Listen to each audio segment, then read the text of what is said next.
Hoy es miércoles 3 de abril 2024. Quiero hacer este video sobre todo para mis alumnos, que esta mañana le mandé a hacer un trabajo para que me analicen el proyecto de ley que fue presentado ayer por la vicepresidenta de la República, la doctora Delcy Rodríguez, denominada Ley contra el Fascismo, Neofascismo y Expresiones Similares, y con argumentos me digan los estudiantes, que me tienen que entregar ese trabajo dentro de 15 días, o mejor dicho, el 15 de abril, si ese proyecto de ley contraviene o no el artículo 57 de la Constitución, que garantiza la libertad de expresión sin censura previa. Pero mi preocupación es, por supuesto, enorme como ciudadano, sino también mi preocupación es en este momento como docente, como catedrático de la Universidad de Carabobo, en la Facultad de Ciencias Jurídicas y Políticas, que vengo ejerciendo durante más de 34 años, distintas cátedras, y continúo impartiendo. Me preocupa porque esta ley no solamente atenta contra algunos, con muchísimos derechos ciudadanos, sino también inclusive con derechos y con la propia esencia de la universidad, que es la discusión de las ideas. Recordemos que el artículo 1 de la ley de universidad establece que las universidades es esencialmente una comunidad espiritual que reúne a profesores y alumnos en búsqueda de la verdad y que debe estar abierta a todas las corrientes del pensamiento universal.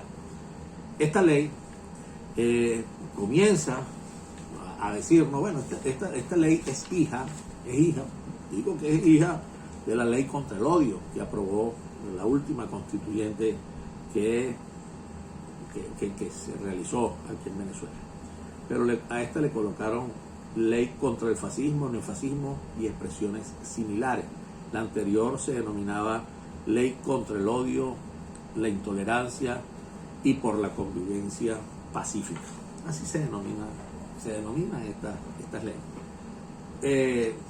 El término acá de esta ley me preocupa mucho porque no tanto el objeto o la finalidad, sino las actividades que pueden ser sujetos de sanciones gravísimas, sanciones que van con prisión hasta 12 años de prisión, y va a perseguir o va a calificar a las actuaciones que consideren que son fascistas o que son neofascistas.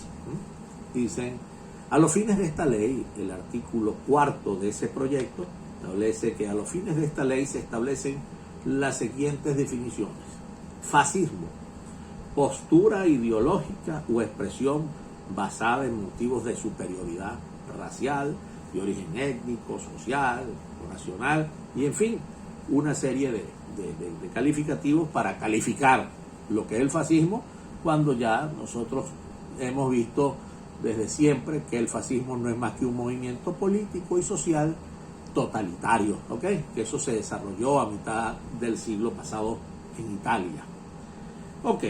Pero esta ley, en su artículo 4, cuando define el fascismo, que asume la violencia como método de acción política, enarbola la cultura de la muerte, denigra de la democracia. Esto es importante. Estos términos que están catalogando como fascistas, ¿no? Cualquiera de las personas que me esté escuchando o me esté viendo, en una universidad se discuten las formas de gobiernos. Y la democracia es una forma de gobierno, al igual que la monarquía es una forma de gobierno. La teocracia es una forma de gobierno. Si yo creo que la teocracia es la mejor forma de gobierno, ya me están catalogando como fascista y por lo tanto puedo atentar contra la paz del país, ergo puedo ser sujeto de sanciones impulsadas por una comisión que va a evaluar o valorar si mi conducta ha sido fascista o no. Luego la remite al Ministerio Público y luego el Ministerio Público actúa, imputa por mi condición de fascista. Mire, si el que denigre de la democracia, o el que no esté de acuerdo con la democracia, fascista, se tendría entonces que, digo yo, ¿no?, suspender, por ejemplo, las relaciones diplomáticas y comerciales con Irán, que es una teocracia. Se debería suspender también las relaciones diplomáticas y comerciales con Cuba, que Cuba no hay democracia. En Cuba, creo que la Constitución establece que es un Estado socialista de partido único. Ahí no hay democracia al tener un solo partido.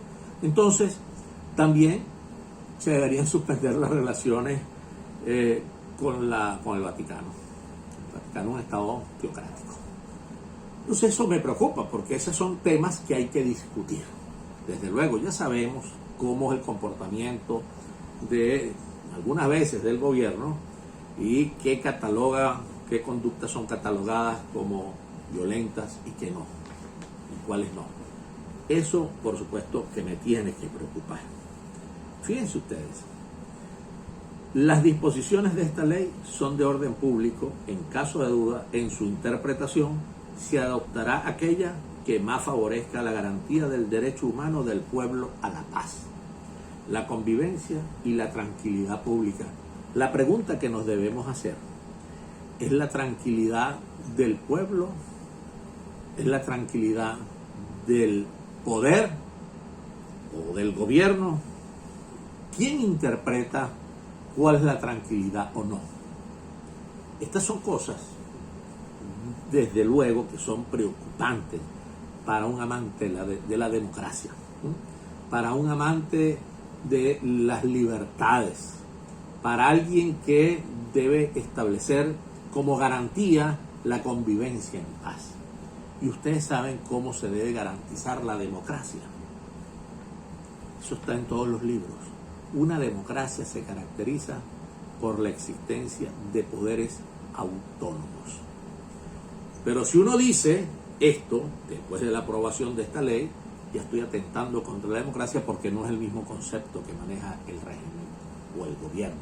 Y no se pongan bravos si me refiero al régimen, porque el régimen es el sistema de gobierno, ¿ok?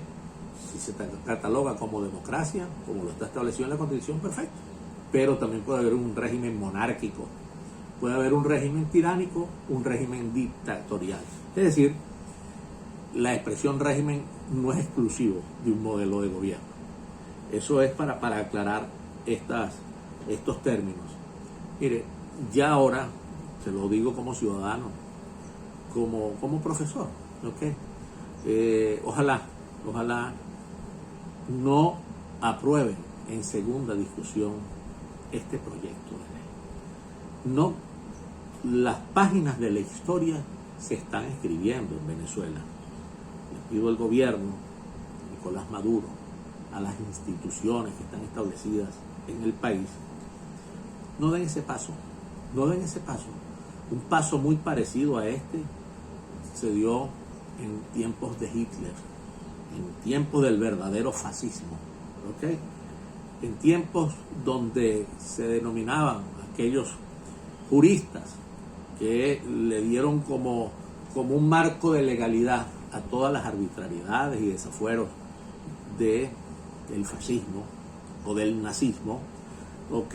Se le denominaron en aquellos momentos juristas del horror, que le dieron un marco jurídico a todas las actuaciones del gobierno de Hitler. No demos este paso, no es necesario. Ustedes están haciendo muchas cosas, por supuesto, que contravienen la Constitución, contravienen la paz, y va precisamente para garantizarse a ustedes la estabilidad.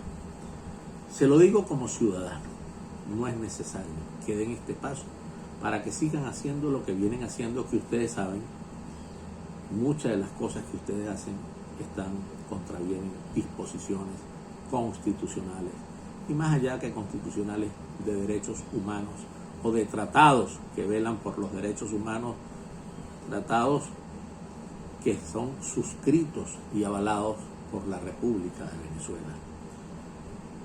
No hace falta que aprueben esta ley. Se los pido como docente, se lo pido como profesor, se lo pido como ciudadano que está luchando precisamente por los derechos de los venezolanos.